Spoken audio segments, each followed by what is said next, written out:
Shalom, shalom, queridos amigos. Bienvenidos un día más a Israel a diario. Hoy es domingo 6 de octubre, 4 del mes de Tishrei. Llevamos 366 días de guerra. Todavía hay 101 rehenes en la franja de Gaza. Y los diarios reflejan hoy que nos encontramos entre el aniversario de la masacre del 7 de octubre y la expectativa por lo que vendrá. La tensión se siente en el ambiente. Israel está a punto de atacar Irán para responder a ese feroz ataque que sufrimos la semana pasada con cientos de misiles balísticos contra los ciudadanos y el territorio de Israel. Nadie sabe con precisión qué hará Israel, cómo, dónde ni cuándo. No sabemos qué vendrá después. ¿Hasta dónde nos llevará esta sucesión de ataques y hasta qué punto se volverá más fuerte y más peligrosa? Hoy es un día con 10 funerales de soldados caídos y no cabe más que preguntarse ¿hasta cuándo? ¿Hasta cuánto? Después de unos cuantos días sin que se editaran, sin que se publicaran los diarios aquí en Israel por Rosh Hashanah y el fin de semana, vamos a ver qué nos dice hoy la primera plana del diario Ma'ariv. Esperando la orden es el titular y en la bajada explica: 5 días después del ataque iraní con misiles balísticos, Israel se prepara para la reacción. Las fuerzas de seguridad están completando los preparativos de cara al ataque directo de Irán y prometen que sus efectos serán serios y significativos. Sobre la mesa, o sea, ¿cuáles son las opciones? Infraestructura de energía, es posible que instalaciones de producción de armas nucleares, y citan al primer ministro en un mensaje que dio anoche a los ciudadanos de Israel, abro comillas: tenemos la obligación y el derecho a reaccionar al ataque iraní y así lo haremos. Mientras tanto, continúan los combates en el Líbano y aumentan las estimaciones de que también el sucesor del líder de Hezbollah, Hassan Nasrallah, o sea, Hashem Safieddine, fue eliminado en un ataque de Tzahal. Ma'ariv también menciona en su primera plana que, de cara al aniversario del 7 de octubre, hay temor por la posibilidad de atentados de alto impacto. Vemos ahora Yediot Aharonot, que en su tapa de hoy titula: En Israel se prepara el ataque a Irán. Es nuestro deber reaccionar, según dijo el primer ministro.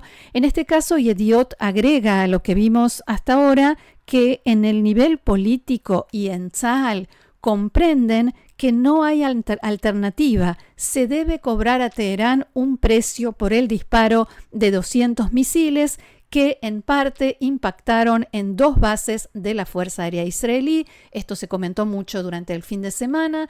2 impactos que no dejaron fuera de funcionamiento ni alcanzaron aviones ni infraestructura esencial, fundamental.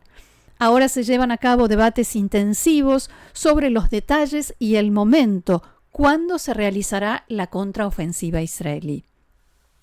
El gobierno norteamericano presiona para que Israel no apunte contra la infraestructura de petróleo y las instalaciones nucleares de Irán. Dice el diario: anoche llegó a Israel el comandante del CENTCOM, el Comando Central Norteamericano, general Michael Kurilla. Algunos medios israelíes ya le cuentan 20 visitas a Israel desde el comienzo de la guerra. A pie de página, los rostros y los nombres de los 11 soldados caídos durante este fin de semana largo, antes y durante la festividad, 2 de ellos por el impacto de un dron lanzado desde Irak, los demás en combates cara a cara con terroristas de Hezbollah en el sur del Líbano. También se pueden ver las imágenes de los asesinados en el atentado terrorista de la semana pasada en Yafo.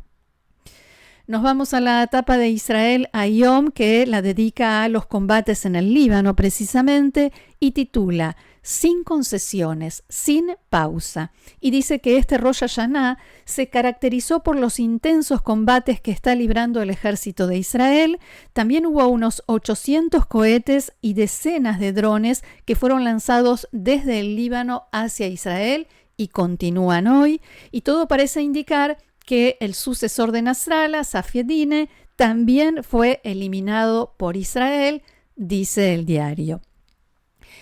Hasta este momento no hay confirmación, pero la red Sky News en árabe, entre otros medios, citó en las últimas horas fuentes de seguridad israelíes según las cuales el primo y sucesor de Nasrallah, Safi ad-Din, fue eliminado en un ataque en la Dahia en Beirut.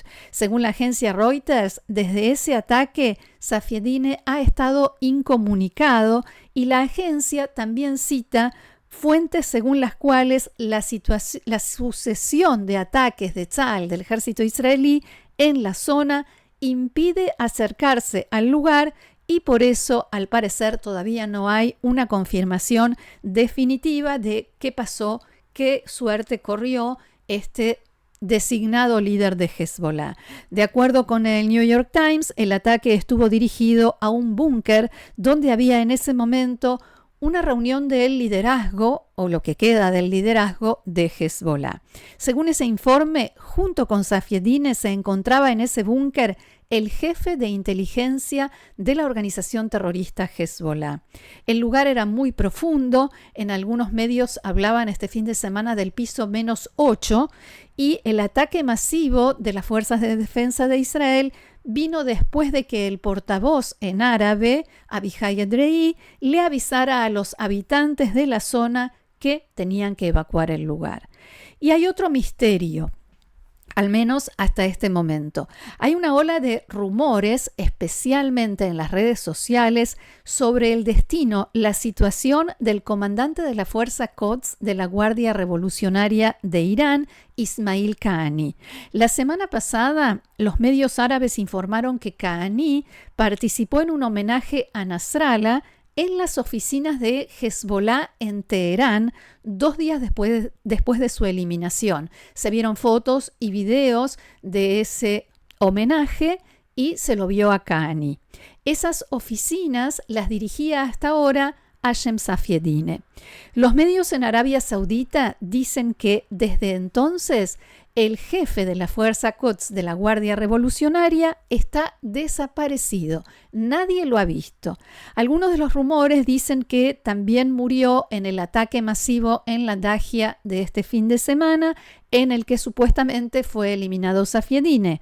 Según otros reportes, especialmente sauditas como de Al Arabiya y Al Haddad, dicen que Qaani está ahora escondido y bien aislado por temor a un ataque de Israel. Las fuentes dijeron que desde el 7 de octubre Qaani estuvo en Irak, Siria y el Líbano y se reunió con Fuad Shukr, el excomandante de Hezbollah, y con Hassan Nasrallah, el líder de Hezbollah, ambos eliminados por Israel. Pero lo que más destacan es que Qaani supuestamente iba a participar en esa reunión de líderes de Hezbollah de este fin de semana en la Dahia, en la que se produjo el ataque israelí. Aunque hay también quienes dicen que a último momento canceló y dijo que no iba a poder estar presente. Hay otros rumores que dicen que Qaani es investigado, interrogado ahora por el régimen iraní por la eliminación de Nasrallah, ya sea por su propia actuación o de gente de su entorno y de su confianza. Según Al Arabiya, en Hezbollah sospechan que Qaani es el responsable de las filtraciones de información de inteligencia, de la gran cantidad y de alta calidad de información de inteligencia que recibe Israel. Nada de todo esto es oficial ni está confirmado. Lo único cierto es que Ismail Qaani no ha vuelto a aparecer por los lugares que solía frecuentar. Vemos ahora un mensaje en X, en ex Twitter del presidente de Francia, Emmanuel Macron, que en las últimas horas logró sorprender e indignar al gobierno israelí. En una entrevista, Macron pidió que se imponga un embargo de armas a Israel.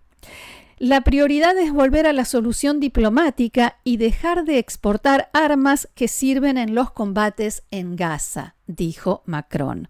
También señaló que no se debe sacrificar al pueblo libanés ni permitir que el Líbano se convierta en otra franja de Gaza.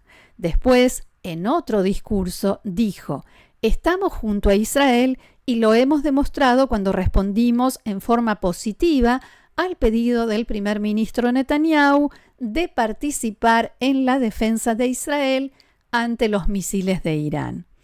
Anoche, el primer ministro Benjamin Netanyahu difundió un mensaje dirigido a los ciudadanos de Israel en el que reiteró que Israel va a contraatacar a Irán y dijo: «Ningún país del mundo aceptaría un ataque de ese tipo contra sus ciudades y sus ciudadanos, e Israel tampoco lo hará».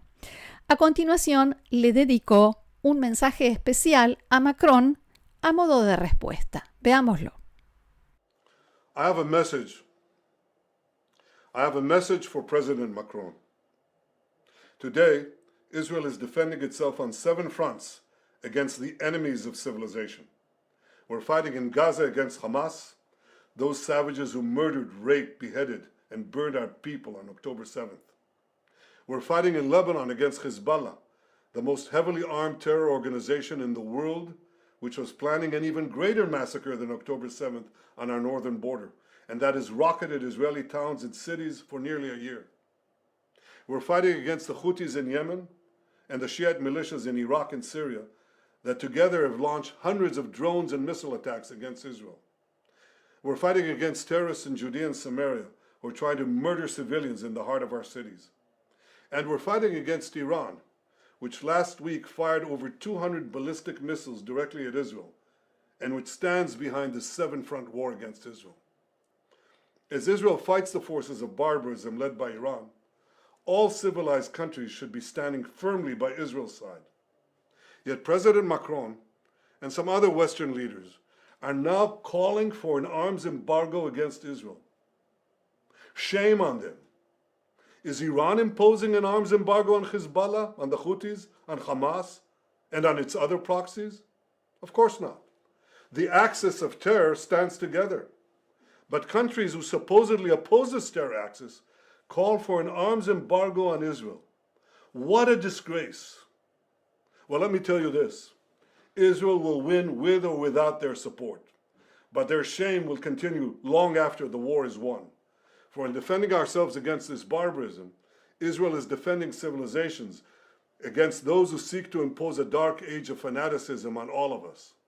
Rest assured, Israel will fight until the battle is won, for our sake and for the sake of the peace and security of the entire world.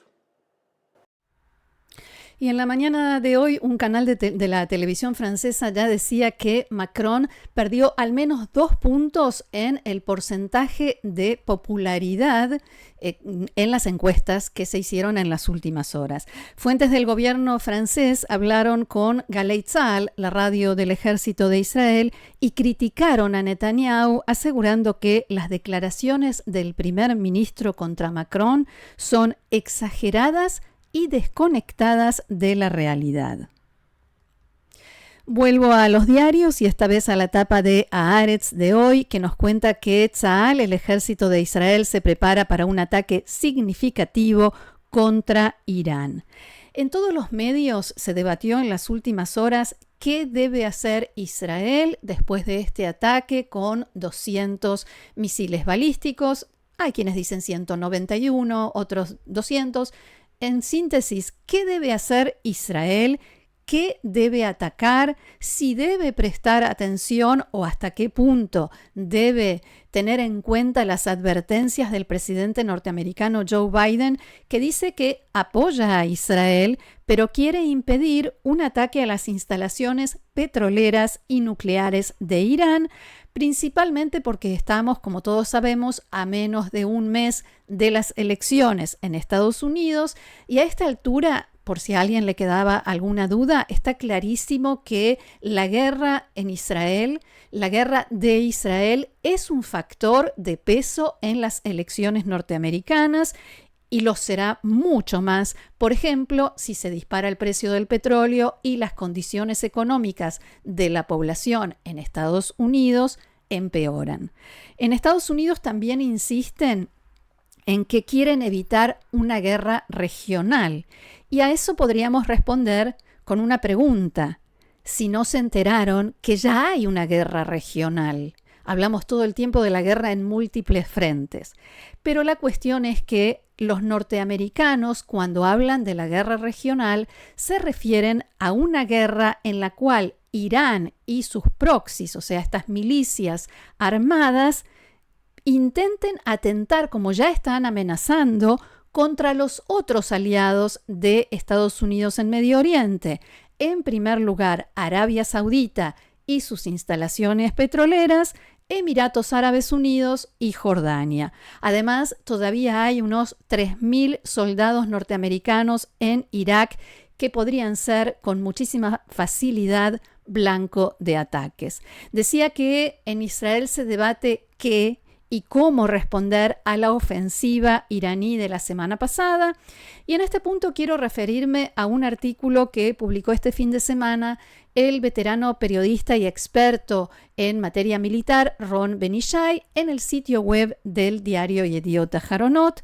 Ben-Ishai plantea que el contraataque que Israel elija debe servir a sus objetivos a largo plazo y no puede responder a consideraciones tácticas puntuales, aunque eso sirva para restaurar el poder de disuasión de Israel a corto plazo y en forma temporal.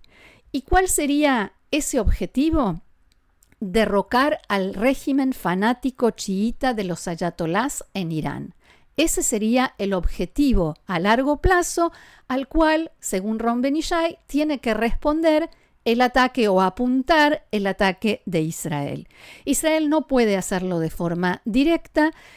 Irán tiene una población de más de 80 millones de personas y son ellos los únicos que pueden derrocar y reemplazar a este régimen por uno menos desquiciado y no comprometido con la difusión de una ideología extremista y con la eliminación de Israel. ¿Y cómo se relaciona esto con la respuesta que Israel debe dar al ataque iraní? Según Ron Ben-Ishai, el golpe que Israel decida dar a Irán no tiene que ser un golpe que haga que el gobierno iraní quede en el papel de víctima y el pueblo se una y se ponga de su lado, del lado del régimen de los ayatolás, sino que tiene que ser una reacción que le muestre a los ciudadanos iraníes que le tienen tanto miedo al régimen y que le obedecen por miedo, que les muestre que ese régimen es mucho más débil e impotente de lo que ellos creen, convertirlo de paso en más débil e impotente y mostrarles que lo pueden derribar. ¿Cómo se hace eso? Continúa explicando Ben-Ishai. En su ataque, Israel debe centrarse en las bases de la fuerza del régimen y no en una destrucción total que agrave aún más la situación económica del pueblo iraní. El Mossad y Tzal conocen muy bien cuáles son esas bases de la fuerza del régimen iraní y cuáles son sus puntos débiles. Y es ahí donde deberían atacar. ¿Cuáles son? Eso es algo que, por supuesto, no nos van a contar a nosotros, no lo van a revelar.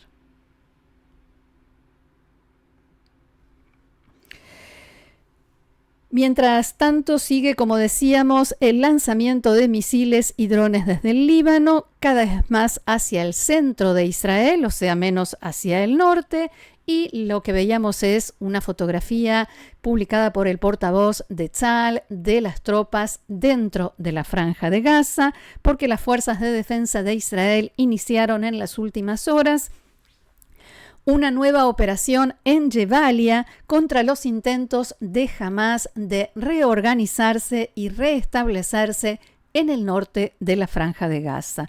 Israel llega así al primer aniversario del 7 de octubre, con 101 rehenes en la Franja de Gaza, sin perspectiva realista de que pronto vayan a regresar, con decenas de miles de desplazados internos, miles de víctimas fatales, centenares de soldados caídos, nuevos fantasmas y pesadillas y muchas más preguntas que respuestas. Quiero compartir el mensaje que difundió el presidente de Israel, Yitzhak Herzog, a las comunidades judías de todo el mundo en este 7 de octubre. Vamos a verlo con subtítulos en español. Dear sisters and brothers from all around the world, shalom to all of you. From the President's residence in Jerusalem. Today marks a full year since the earth shook, since the worst of human brutality and hatred ripped apart our sense of safety and changed our world forever. A year since our women, our children, our old people were hunted down in their beds, burned to death, beheaded, raped, and shot.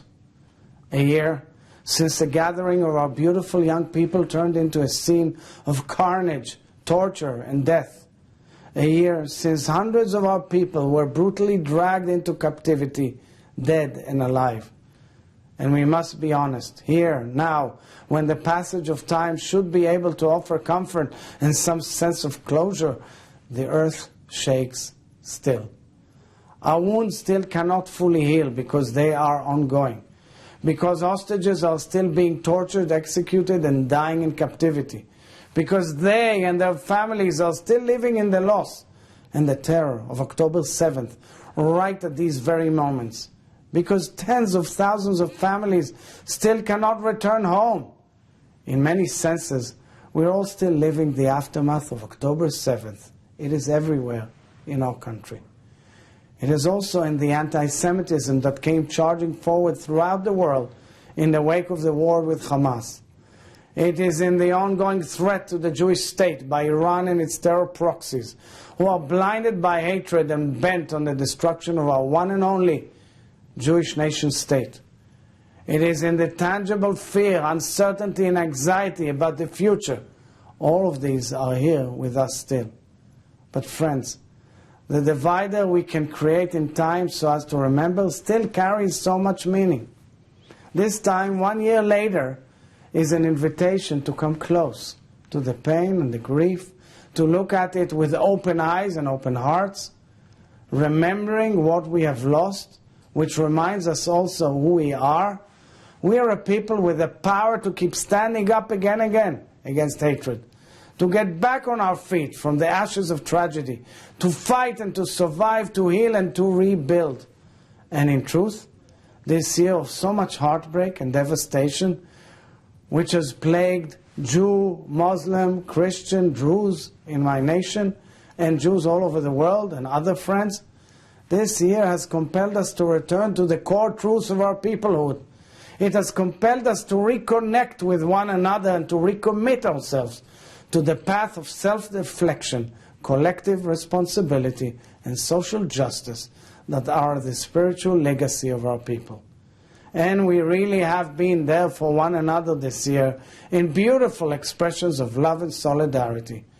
We have not abandoned our deep longing and aspiration for peace with our neighbors.